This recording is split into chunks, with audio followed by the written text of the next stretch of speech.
In the spring of 1966, about 75 anthropologists crowded into a room at the University of Chicago. They came to answer a question that sounds almost charmingly simple now. What made us human? And the answer they walked out with, the answer that would echo through textbooks and gym mirrors and internet comment sections for the next 60 years, was hunting. Big game hunting. Done by men. The strong, dominant male who brought home the meat, fought off his rivals, and earned his spot at the top of the pecking order. That, they decided, was the engine of human evolution. Our brains, our hands, our societies, all of it shaped by the hunt. The meeting even had a name. They called it Man the Hunter. And here's the part nobody tells you.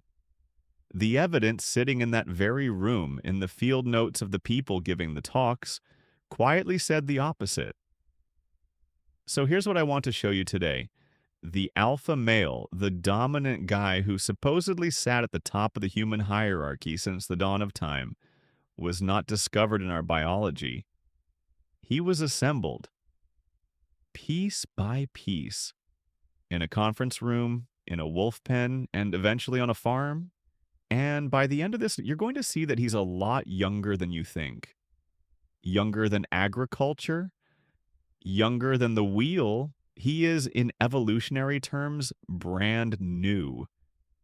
Let's start with the myth because you already know it. You've absorbed it whether you wanted to or not. The story goes like this. Deep in our past, life was a brutal competition. The strongest men dominated. They fought for status, they controlled the resources, they got the mates, and everyone else fell into line beneath them. Leadership belonged to the toughest. Hierarchy was natural, inevitable, written into us by millions of years of survival of the fittest.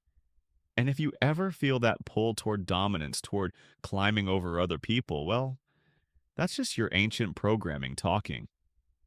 It's a tidy story. It explains the world we see. It even feels flattering if you imagine yourself near the top. There's just one problem with it. When you actually look at how humans lived for the overwhelming majority of our existence, you find something that should be impossible if the myth were true.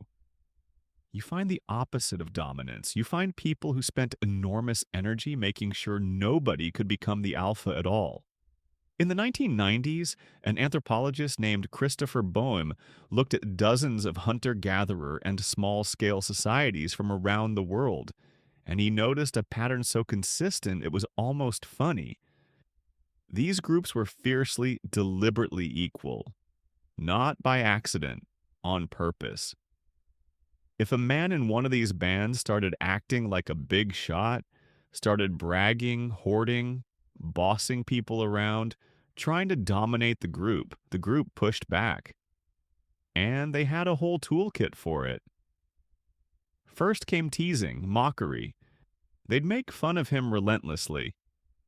If that didn't work, they ignored him. Then they shamed him. If he still wouldn't quit, they could disobey him, abandon him, exile him from the group entirely, and in the most extreme cases, the group would agree quietly to be rid of him for good. Boehm gave this a name. He called it a reverse dominance hierarchy.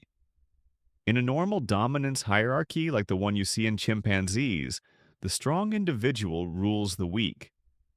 In a reverse dominance hierarchy, the many weak deliberately gang up to keep any single strong individual from ruling them. The hierarchy is flipped. The community is the alpha, and it actively, consciously suppresses anyone who reaches for that crown.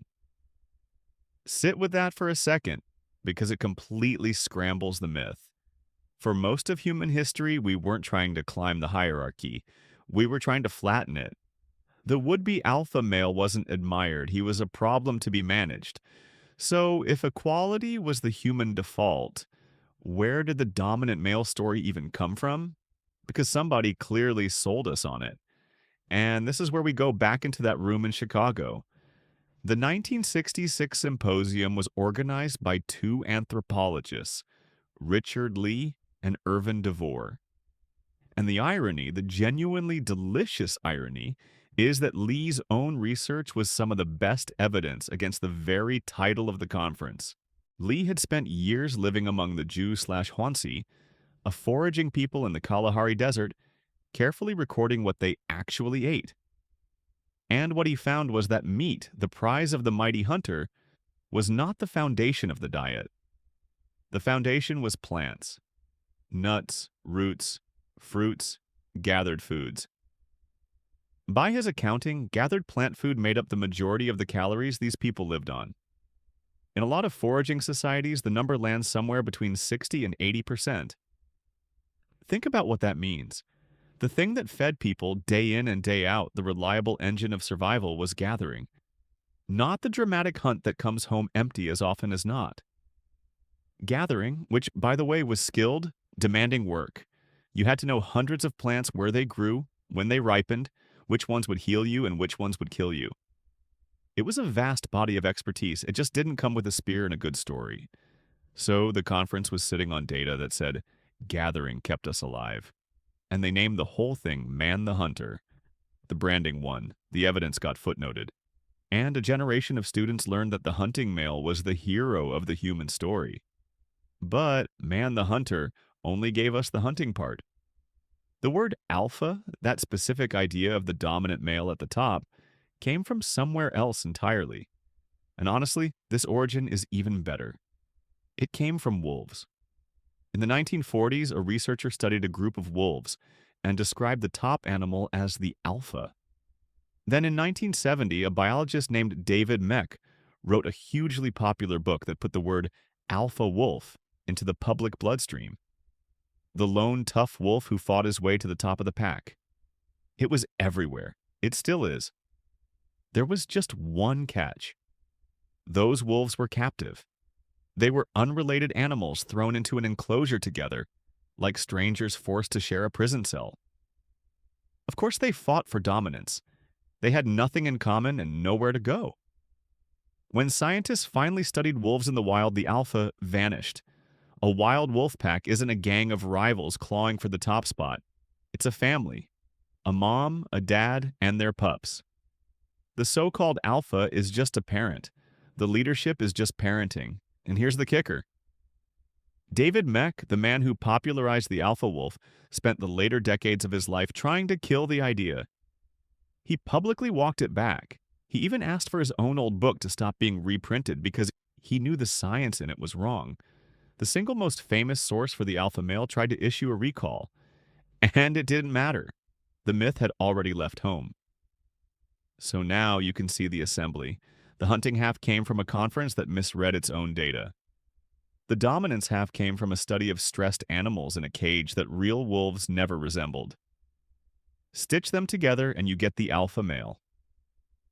A scientific-sounding creature built from two mistakes. Now, you might be thinking, fine, the branding was off, but surely the men still did the hunting. Surely that part holds. So let's actually look. Start with how the hunting worked. One of the oldest human hunting strategies isn't about brute strength at all. It's called persistence hunting, and the whole idea is endurance. Humans are pathetic sprinters, but we are absurdly good at not stopping. We sweat instead of panting, which lets us shed heat and keep moving long after a faster animal overheats.